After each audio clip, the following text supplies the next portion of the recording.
How are you students. I hope आप सब fine होंगे। फिर से मोदी क्लासेस में बाय आशीष मोदी आपका स्वागत करता हूं। स्टूडेंट्स, हमने प्रीवियस लेक्चर में कई सारे इंजीनियरिंग के फंडामेंटल सीखे, बेसिक टर्मिनोलॉजी सीखा। ठीक है, स्टैंडर्ड 10 में साइंस का चैप्टर 1 भी हमारा खत्म हो गया। मैथ्स में चैप्टर 1 मैंने स्टार्ट भी कर दिया है। उसके अलावा जो इंजीनियरिंग के स्टूडेंट है, जो thermodynamic, basic mechanical of engineering, वो भी वीडियो एक अपलोड कर दिया। ठीक है, अब थोड़ा आगे जाते हम लोग अपने सिलेबस में।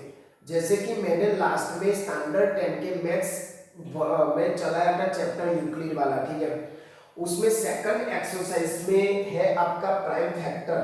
अब बच्चों, वही एक प्रॉब्लम है कि जब मैंने स्टार्ट किया था कि टाइप्स ऑफ दी नंबर, उसमें एक टॉपिक आता था प्राइम नंबर। जैसे टाइप्स ऑफ दी नंबर में तो कई सारे हैं, नेचुरल नंबर, होल नंबर, कई सारे नंबर्स है। उसमें मैंने एक प्राइम नंबर वाला टॉपिक करवाया था। ठीक है, तो प्राइम नंबर हम किसे बोलेंगे, प्राइम नंबर हम किसे बोलेंगे वो आपको पता होना चाहिए। इसीलिए मैं बोलता हूँ कि जो भी हर रोज का जो भी सिखाऊंगे कॉपी में आप नोट करके चलो। बिकॉज इंजीनियरिंग हो, स्टैंडर्ड 10 हो, स्टैंडर्ड 11 हो, कोई भी स्टैंडर्ड हो, कोई भी ब्रांच हो, रिवीजन जरूरी है। रिवीजन के बिना कुछ नहीं होगा। अगर आपने मेरे प्रीवियस लेक्चर नहीं देखे, वो प्राइम नंबर वाला, टाइप्स ऑफ द नंबर वाला, बेसिक ऑफ द मैथ्स, वो एक बार देख लो तो समझ में आ जाएगा आपको कि प्राइम नंबर किसे बोलते हैं। ठीक है, तो यहाँ हमारा जो भी नेक्स्ट टॉपिक है, ठीक है, आपकी बुक में स्टैंडर्ड 10 की बुक में एक टॉपिक है आपका प्राइम फैक्टर वाला। ठीक है, एक्सरसाइज 1.2 में, एक्सरसाइज 1.1 में जो न्यूक्लिड एल्गोरिथम वाला था वो हमने खत्म कर लिया था। ठीक है, जिसमें क्या करते थे, जब आपको दो नंबर देते थे, ठीक है, उसमें बड़ा वाला आपको लेफ्ट साइड लिखना है और छोटा वाला राइट साइड लिखना है। ऐसे करके जाना है जब तक उसमें एडिशन करने का जीरो नहीं आ जाए, तब तक मुझे ये प्रोसेस करनी है। ठीक है, अब यहाँ हम छोटे स्टैंडर्ड में प्राइम नंबर के बारे में बहुत एग्जांपल गिने हैं। ठीक है, डिवाइडेशन भी किया है, बट ये मेथड का नाम है फंडामेंटल थ्योरम ऑफ अरिथमेटिक। क्या नाम है? Fundamental theory of arithmetic. Fundamental theory of arithmetic. ठीक है स्टूडेंट, समझ में आया? Fundamental theory of arithmetic. Otherwise आपको एग्जाम में ऐसा पूछा जाए कि find the prime factor of the following number, तो भी यही मेथड करनी है। ठीक है, चलो हम सीधे थियरी पे जाते हैं, वेस्ट ऑफ सीधे एग्जांपल पे जाते हैं विदाउट वेस्ट ऑफ टाइम। अब आपको एक नंबर दिया गया है, प्राइम उसके जो भी नंबर है, मतलब प्राइम फैक्टर मुझे फाइंड करने हैं। ठीक है, आपके एक्सरसाइज 1.2 में जो पेज नंबर है 11 पे, उसमें पहले क्या लिखा है, express each number as a product of is the prime factor. पहले तो मुझे ये समझना होगा फैक्टर क्या है। फैक्टर क्या है आप क्या समझोगे? गुजराती मीडियम में कहवाय अवयव। अवयव कोने कहवाय? सिंपल एग्जांपल हम गिने तो मेरे पास 10 नंबर है, उसके फैक्टर कौन कौन से है? 2 5 जा 10, 5 2 जा 10 और 1 into 10 यानी 10। ठीक है, मतलब जो भी उसके टेबल में आएगा वो क्या हुआ, उसका फैक्टर हुआ। समझ में आया? व्हाट इज द फैक्टर, यानी उसके टेबल में आएगा वो हमें डिवाइड कर सकते हैं। जैसे 6 मैंने दिया तो 2 3 जा 6, 3 2 जा 6 और 6 1 जा 6, ये सब उसके फैक्टर है दोस्तों। ठीक है, अवयव के भाई गुजराती में। तो यहाँ आपको पहले बोला गया है 140। आप कोई भी नंबर ले लो, कोई दिक्कत नहीं। आपको एक बार मेथड समझ में आ जाएगी तो आप किसी भी नंबर का एक फैक्टर फाइंड कर सकते हैं with the use of fundamental theory of arithmetic. ठीक है, चलो सीधे चलते हैं। चाहे वो इवन नंबर हो, चाहे वो ऑड नंबर हो, बट दोस्तों एक बात याद रखनी है। क्या याद रखनी है?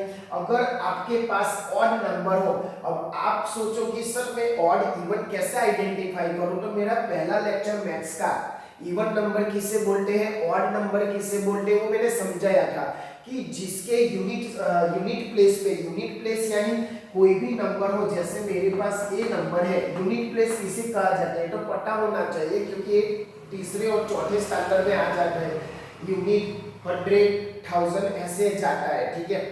तो ये यूनिट प्लेस पे जब आपके 2, 4, 6, 8 और 0 नंबर आए तब वो बन जाती है इवन नंबर। जब आपके पास इवन नंबर हो तो उसको 2 से डिवाइड करना रखो। क्या किससे स्टार्ट करना है, 2 से डिवाइड करो, ठीक है, 2 से डिवाइड करके उसको स्टार्ट करो। अगर आपके पास ऑड नंबर है तो 3, 5, 7 ऐसे स्टार्ट करो, ठीक है। वो एक नोटिफिकेशन में लिख लो कि if you have even number, जो તમારી પાસે યુગ્મ સંખ્યા હોય, ફરી બોલું છું, જો તમારી પાસે યુગ્મ સંખ્યા હોય, if you have even number then divide by 2, તો ભાગાકાર અને પ્રક્રિયા સ્ટાર્ટ કરો 2 થી ભાગવાની। લખો એટલે લખી લેજો, જો તમારી પાસે યુગ્મ નંબર હોય, હું અહીંયા જ લખી લઉં છું જેથી આપણે દરેક દાખલામાં બોલવું ના પડે। જો if even number then start 2, okay, if odd number then start 3, ठीक है। ये बॉक्स अपना याद रखना है। चलो तो मैं एक नंबर ले लूं, जैसे मेरे पास है 362, ठीक है स्टूडेंट्स। अब ये कैसे मुझे पता चलेगा कि this is the even number, तो मैंने यहाँ लिखा है इफ इवन नंबर। अब इवन नंबर के लिए 2, 4, 6, 8 और 0 ये होना चाहिए, और ऑड नंबर के लिए लास्ट डिजिट 1, 3, 5, 7 ऐसा होना चाहिए, ठीक है। तो इसको मैं बोलूंगा ऑड नंबर और इसको मैं बोलूंगा इवन नंबर। यहाँ यूनिट प्लेस पे कौन सा नंबर है, 2 है, यानी मेरा इवन नंबर हुआ, ए हो गया, आइडेंटिफाई के this is the even number, then start divide with 2। अब उसको आप डिवाइड करोगे, किससे से डिवाइड करो, 2 से। चलो तो 2 यहाँ लिखो, ठीक है, 2 यहाँ लिखो, ठीक है। अब 362 उसको 2 से डिवाइडेशन करोगे, ठीक है, तो आपको क्या मिलेगा, 18 2 36 और 181, यानी आप 181 से डिवाइड करोगे, 181 से डिवाइडेड करोगे तो आपको क्या मिलेगा, 181 से डिवाइडेड करोगे बाय 2 से तो आपको 362 मिल गया। समझ में आया पहला स्टेप? फिर से रिपीट करता हूं, अगर आपके पास इवन नंबर आया, अगर आपके पास इवन नंबर आया देन डिवाइड बाय 2। कैसे पता चला कि मेरे पास इवन नंबर है, तो आप लास्ट डिजिट देख लो स्टूडेंट्स, लास्ट डिजिट देख लो, ठीक है, तो आपको समझ में आ जाएगा कि दिस इज द इवन और ऑड नंबर। चलो अब आगे चलते हैं, क्या करना है।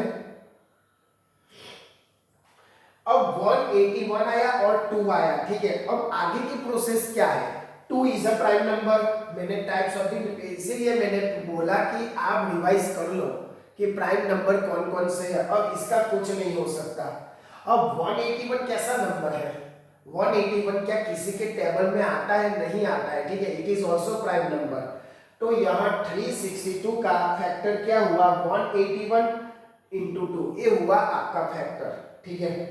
बस इतना करना है, जब तक आपको क्या आ जाए, प्राइम नंबर नहीं आ जाए, तब तक आपको क्या करना है, वो चलते रहना है, उसके आगे उसके फैक्टर ही नहीं पड़े, इसीलिए, ठीक है।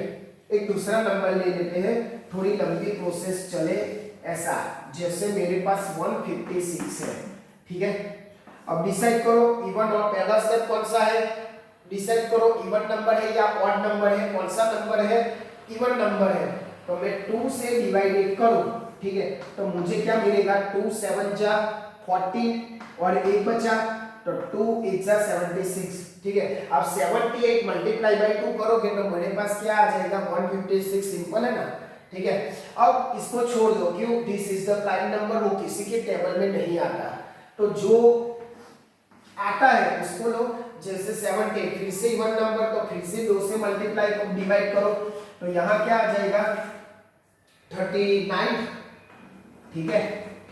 39 से क्या करो आप, डिवाइडेशन करो बाय 2 से, तो आपको क्या 39 मल्टीप्लाई बाय 2, तो आपको क्या मिल जाएगा 78।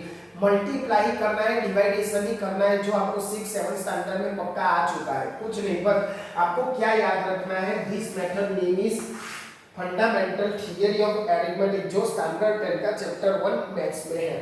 ठीक है, चलो अब 39 आया, 39 आया, ठीक है।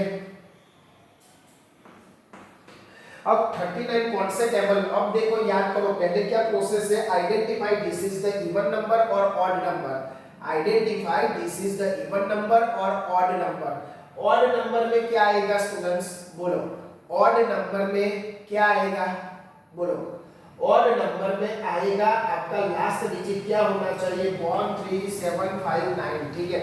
तो यहाँ क्या है, 9 है, यानी I decided that this is the odd number, बराबर। પહેલા તમને આવડવું જોઈએ અયુગ્મ નંબર યુગ્મ છે કે અયુગ્મ એ ઓળખતા સ્ટુડન્ટ્સ આવડવું જોઈએ।